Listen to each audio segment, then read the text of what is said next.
Tell the truth.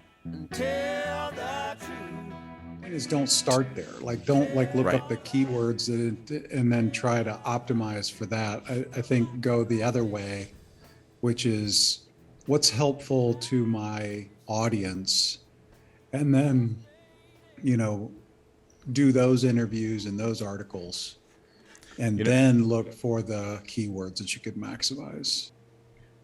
I would well, agree. I think what goes in the front seat is how do we educate and engage with our target audience?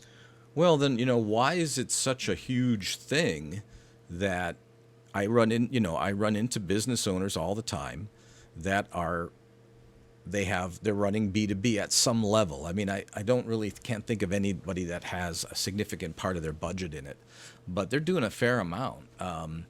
And, why has it become so common that B2B companies are spending money on it? Because it used to work. Oh, People did people did used to start their search at Google. I think that's what's changed over the last several years. I don't think the first step is to go to Google anymore. And you can think about that in your own buying processes. Is that the first place you're going when you buy something? Well, think about the types of things. Like I was just thinking 2010, you know, at that time, one of our clients did cardiac imaging workstations. They manufactured them and the software that goes with them and all that. And, a lot of these products are such that they weren't going to Google even then. If they were, it was ancillary. It was doing some sort of research for a marketing or sales plan, the company itself, and people that are looking for the product are going to trade. It's just they went to trade shows, right? It was a lot more of that interaction. But I do still think there was a time when they would hit Google anyway. But I think now that's become. It's still in the process, but it doesn't rank very highly, I think, because of the types of products. Let's say you make shingles and you need raw materials. It's just for most companies. Yeah, it's still Don't in hire there. the I think SEO we guys. should make the caveat that we're talking about the complex sale Yes, the considered that sale. requires education. I think is less about SEO and more about how do we, if you're going to maximize keywords, what are those keywords that's going to help them drive to the website? The problem is when you have a problem awareness issue, what keywords are you going to maximize? Because they're not typing anything in. They don't know they have a problem. Well, so how are they going to run that's across a great point. your, That's a great point. for You have a crystal ball. commoditized products, it probably still works. And there are instances where I would tell people to lead with an SEO strategy. A good example is a print broker friend of mine in New York. That's definitely a strategy. I don't have to guess at what he's doing. I don't have to educate. I need somebody local in my area, and I need it now, right? Yeah. Like that's a good example. That's all about SEO. Well, and because that entire industry has really moved to that online model, like that's also the point of purchase. And I think the difference between, I think a lot of people have it in their minds that marketing is the first thing they think of is B2C, is products and e-commerce and basically purchases that aren't necessarily considered purchases. Like, for example, where there's multiple stakeholders and there's a lot of work done ahead of time and specification and all kinds of things that go on in B2B. And what it means for your website, for example, which is really should be your hub of communication with the world. There is a strategy that can work that takes SEO into account, right? But a lot of companies aren't willing to do it because it's a huge amount of work. You have to create a lot of meaty content that, over time starts to get Google's attention. And let's face it, Google rules it. So it takes time, but it also takes a lot of really good content. If your content isn't good on the human being side of it, robots like anything, by the way. Robots don't seem to care if you speak English or not. I don't know.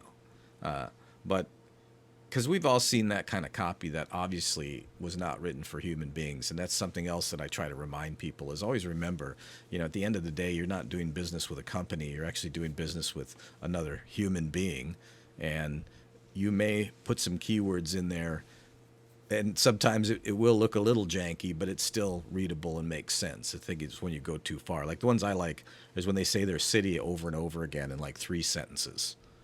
Their city and what they are, and da da da da city, what they are, and da da da da. It's too much. And so, but robust content that I think you mentioned, educating people. If you're in a market segment that is in the emerging stage, right, where you need to educate people not only about the solution, maybe about the problem or both.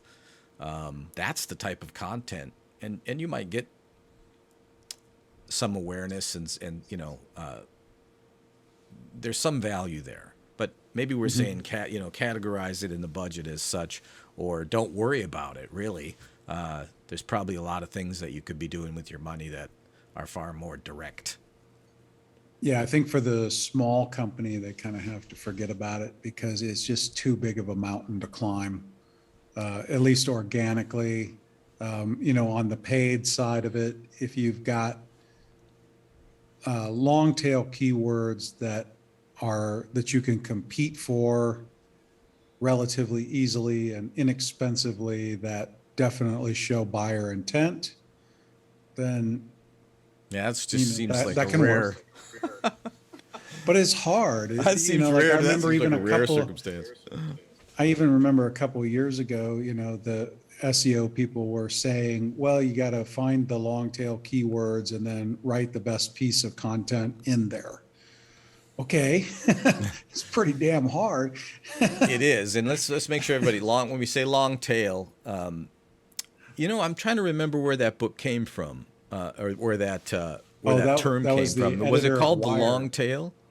Yeah, it was the editor of Wired a long time ago. It's kind of hard to explain here in one podcast. Maybe we'll do a whole actual podcast on the concept, but it's referring to the demand curve when it comes down and it gets low, but it doesn't go all the way to zero. It just kind of hovers along at a low rate for a long time. And so companies like Amazon, for example, really benefit from that, and possibly B2B companies. I know for us, as we're a B2B company, we work with B2B companies, we're a marketing agency. We have been publishing knowledge and we hope valuable content for, I think, going on 15 years. Now, what's your commitment, right, when it comes to marketing and what you're going to do to help people understand, and it's kind of fun to go through the old stuff too and cringe a little bit, and then like try to fix it. But we might really be cringing looking back at these videos. Oh, we definitely will. It's LinkedIn Live. You got to get permission, but they still will give it to you. Anyway, we hope that we're getting the technical bugs worked out, and are we getting a thumbs up from our audio? We sounding okay today? So she says Jason is a little hot. She said you're hot. Back away from my mat. She said you're Thanks. hot.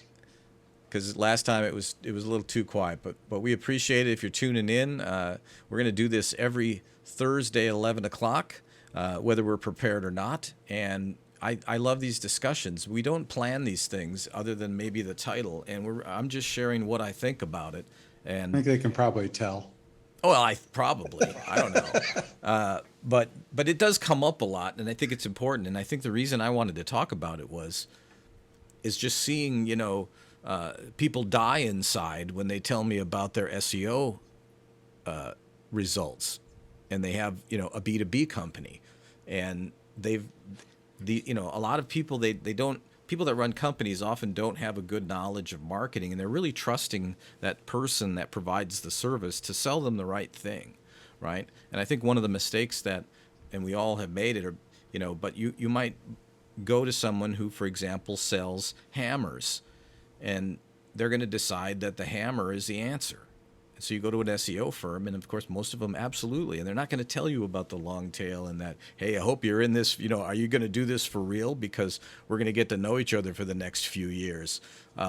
they're not going to say that. They might take 500, 1,500, 5,000, 15,000 a month, depending on how big your company is, do a lot of activity, give you a lot of reports because they're very easy, simple, fast to print out. What breaks my heart is that they're putting their trust in people, and they're just people making a buck off of their ignorance, right? So we hope that this effort, however janky sometimes it is, we're hoping that you come away from it making better marketing decisions. If you're thinking about making big moves, it's easy to find either Jason or I. We're happy to talk about it. It doesn't matter if you hire us or not. We want you to make a good decision for your company, for yourself, for your career, and not get taken in by some of the nonsense that goes on in the marketing industry. And I think this is a big area of nonsense. Now, if you're a B2C company, this might be a totally different conversation. But as always, we're talking B2B on Tell the Truth, and we hope you'll join us at 11 o'clock next Thursday. And I predict the show will be 1/3 better by then. Tell the truth. Just like